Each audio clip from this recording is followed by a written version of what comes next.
Qasim Pasha al-Ahmad was the chief of the Jamma'in subdistrict of Jabal Nablus during the Ottoman and Egyptian periods in Palestine in the mid-19th century. He also served as the mutassalim of Jerusalem between 1832 and 1833. Qasim headed the Qasim clan, a prominent rural family of Jabal Nablus.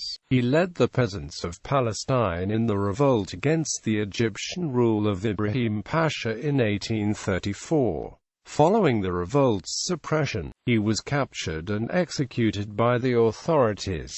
Early life and background. Qasim was born in Beit Wasan, the throne village of the Qasim clan. The Qasim clan formed the eastern branch of the Bani Ghazi tribe in the Jamma'in subdistrict. The western branch were known as the Rayyan clan and were based in Majd al-Yaba. In the centuries-long intermittent civil feuds in Palestine between the Qais and Yaman factions, the Qasim were part of the Yemeni coalition. Growth of influence. In the 19th century, Qasim, along with Ahmad al-Qasim Jarrah of the Jarrah clan, led a local struggle against the Toucan clan under Musa Bey Toucan's leadership for dominance over Nablus, the commercial center of Jabal Nablus. In the early 1820s, Musa Bey and his forces, buoyed by some troops of Suleiman Pasha, the Ottoman governor of Acre, besieged Qasim at the village of Sarah, southwest of Nablus.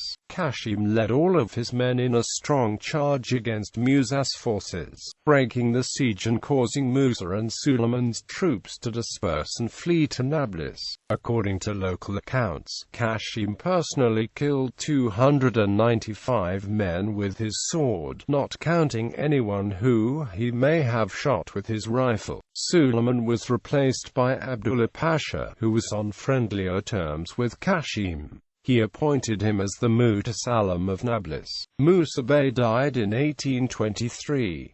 Following his death, Qasim moved to Nablus and purchased the Shariwiya soap factory. Nablus-He soap was a valuable commodity produced in the city, and owning a factory that produced it allowed Qasim to accumulate both wealth and influence in the city and its environs.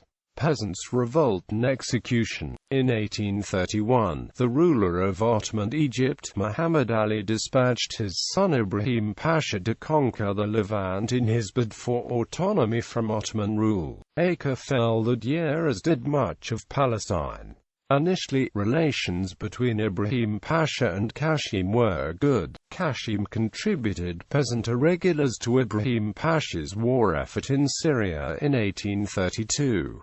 The latter was an advisor to Ibrahim Pasha, continued to serve as chief of Jabal Nablus.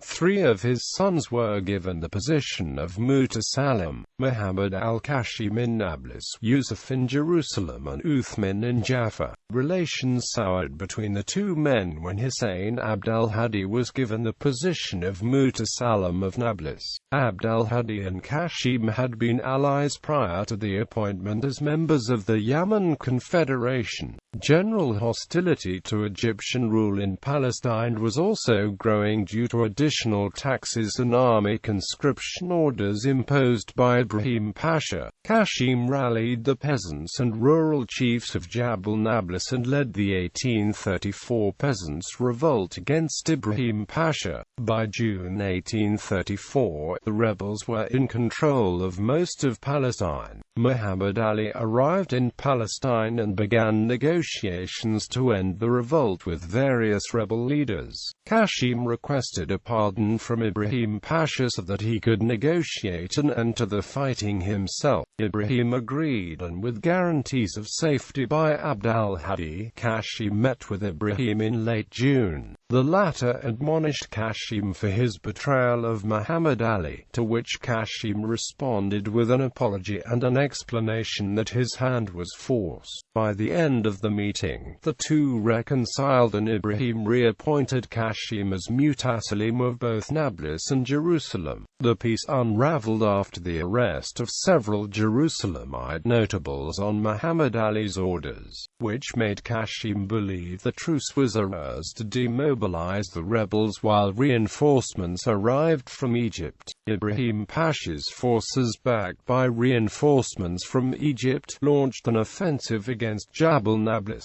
defeating Qasim's men at Zeta, forcing them to withdraw to Deir al-Ghussan.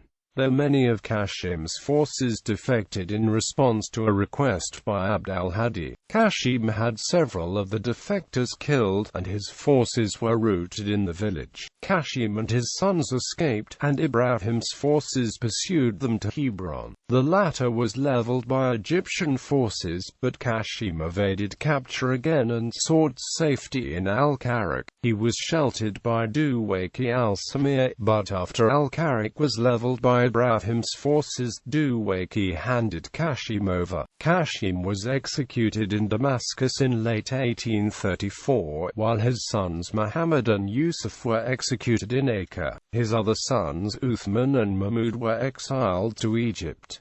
Mahmud later succeeded his father as mutassalim of the Jamma'in subdistrict. Qasim remained a popular figure among the peasantry of Jabal Nablus, who petitioned that Mahmud replace Sulayman Abd al-Hadi as mutassalim of Nablus.